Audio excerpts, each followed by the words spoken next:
अस्सलाम वालेकुम दोस्तों, आज का सवाल यह है कि क्या नवाज़ शरीफ वापस आ जाएगा इलेक्शन से पहले। इससे पहले हम बात कर लेते हैं कि उंगली इमरान खान साहब ने सिर्फ उंगली दिखाई है अभी और तकलीफ़ शुरू हो गई है। इनको सिर्फ एक ही उंगली पसंद है, वो जो अता तारड़ ने दिखाई थी ना इनको मिडल फिंगर, ये वही उंगली इनको पसंद है, वो भी गराज के अंदर। तो इमरान हुआ ये था कि इमरान खान जो पेश हुए थे JIT के सामने, तो इमरान खान साहब ने कहा कि मैं अपने पे जो जुल्म हो रहा है वो तो माफ़ कर दूँगा, लेकिन जो अवाम के साथ जुल्म आप लोग कर रहे हैं ना, वो मैं माफ़ नहीं करूँगा। तो वो बस कैमरे तो इन्होंने छुपा के लगाए होते हैं, तो वो उंगली की तस्वीर लेनी थी, वो ले ली और उसके बाद मुकदमा भी बना दिया और झूठा मुकदमा बना दिया कि इमरान खान ने हमें धमकाया। हालांकि धमकाया नहीं, ये कानूनी बात की है। जिस तरह वो एक सबा तवाइफ थी ना, उसके बारे में इमरान खान ने कहा था कि तुम जब हम हुकूमत आएगी तो तुमने जो गैर आईनी काम किया हम उसका पूछेंगे तुमसे।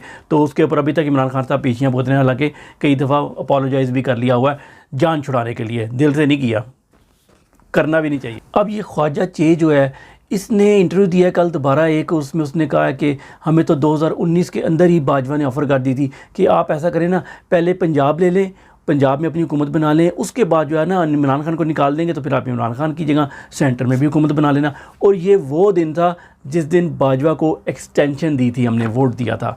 तो ये देखें, ये बाजवा का किरदार, ये आने वाले दिनों में जब दोबारा एक्सटेंशन की बारी आएगी तब फिर बोली लगेगी कि किसको देना और कौन किसकी वोटें चाहिए होंगी। उस टाइम जो इलेक्शनों के बाद जो भी होगा सिचुएशन, उस हिसाब से बोलियाँ लगेंगी।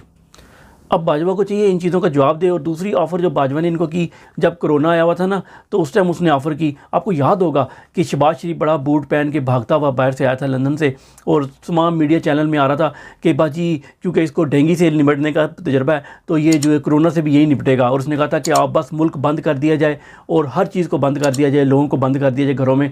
तो ये लाया गया था इसको, लेकिन इसको फिर बनाया नहीं जा सका। तो ये उस टाइम ही इसको ऑफ़र करके लेके आए थे और पूरा मीडिया में एक जो है ना माहौल बनाया गया था उसको वज़ीर-ए-आज़म बनाने के लिए। और अब जहाँ तक नवाज़ शरीफ को लाने का ताल्लुक है, उसका आप देखें कि कानून साजी की जा रही है। एक ही घंटे के अंदर पता नहीं 2829 बिल पास कर दिए गए और इवन आर्मी एक्ट के अंदर तरमीम कर दी गई, उसके ऊपर खैर डिटेल में बात करेंगे। तो ये क्या नवाज़ शरीफ वापस आ जाएगा इन सारे बिलों में की आने के बाद? बिल्कुल भी नहीं। जो बंदा अपने भाई की हुकूमत में 14-15 महीने में नहीं आया, वो अब भाई की हुकूमत ख़त्म हो जाएगी, कोई तीसरे बंदा आएगा, ज़रा शहबाज शरीफ तो नहीं होगा ना वो, तो उसकी हुकूमत में कैसे आएगा? वो नहीं आएगा, बिल्कुल भी नहीं आएगा। ये बल्कि अब तो यहाँ तक बात आने लगी है इनकी नून लीग की कि हम कहते हैं नवाज़ शरीफ को कि वो बिल्कुल ना आए। भाई क्या ख़तरा उसको? हाँ, ये जज आ जाएगा ना, जब इनका चार्ज चेंज हो जाएगा तब भी नहीं आएगा। मेरा यहाँ तक यही एनालिसिस है।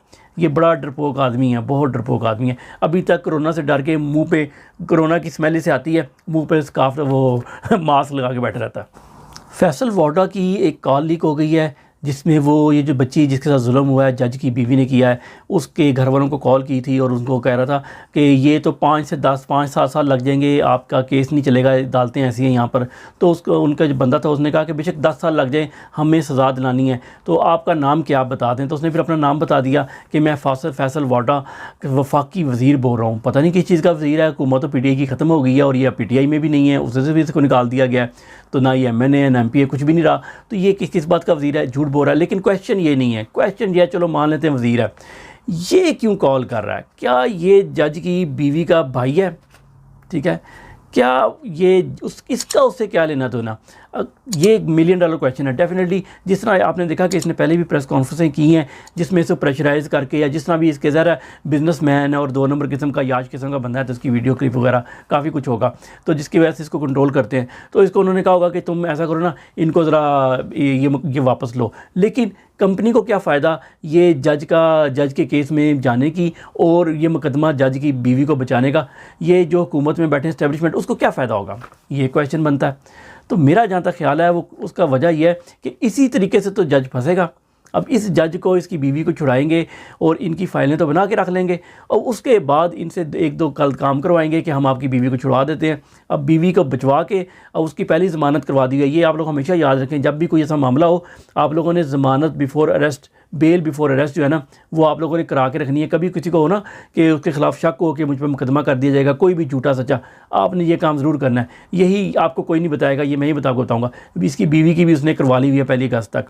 आप लोगों ने इसको बचा के इसकी बीवी को, इसको फिर बाद में यूज़ करेंगे और ऊपर ओहदों में ज़रा ऊपर लेके आएंगे। अगले 20 साल की प्लानिंग की हुई है, तो इसको भी फ़ायज़ ईसा की तरह बाद में इसे यूज़ किया जाएगा। तो ये उसकी इब्तिदा है, आगे देखिए होता है क्या।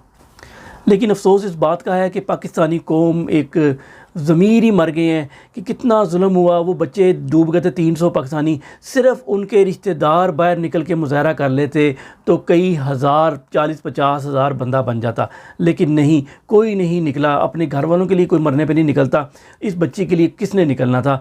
तो फिर इससे ऐसे ही जुल्म होगा। इतनी वीडियोज़ आ रही हैं कि लोगों को सरेआम, जिसका भी कोई ताल्लुक आता है किसी भी इस्टेब्लिशमेंट में कहीं भी, वो ज़ालिम बन गया। वो एक दिन लड़के ने किसी की गाड़ी ओवरटेक कर दी थी, उन्होंने पकड़ के मारा, बाद में पुलिस आके कि जी रफ़ा दफ़ा कर लें। क्या रफ़ा दफ़ा, क्या माफ़ी मांगो कि तुमने ओवरटेक क्यों की थी।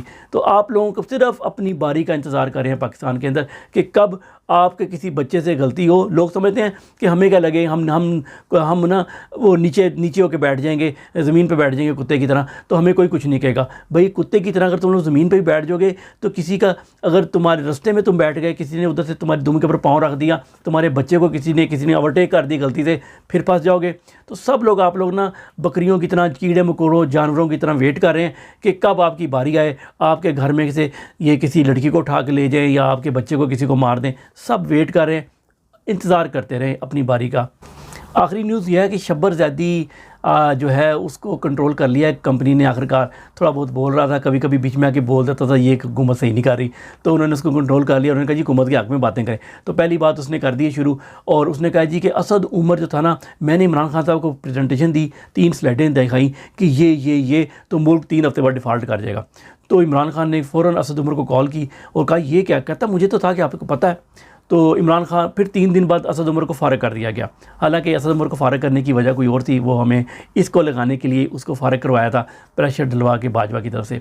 खैर एनीवे, फिर असद उमर ने उसका ना सिर्फ रिस्पांस दिया ट्वीट के ज़रिए, उसने कहा कि इस वक्त मौजूदा हुकूमत में जो ज़रिए वाला के ख़ैर हैं वो $3 अरब पे पहुँच गए और मुल्क डिफ़ॉल्ट नहीं किया। जब दिन मैं नौकरी से निकाला गया उस दिन ज़रिए वाला के ख़ैर थे $8.7 बिलियन। तो उस वक्त मुल्क कैसे डिफ़ॉल्ट हो सकता था, ठीक है। और जब मुझे निकाला गया उसका ज़रिए वाला के खैर बढ़ रहे थे, बढ़ना शुरू हो गए थे।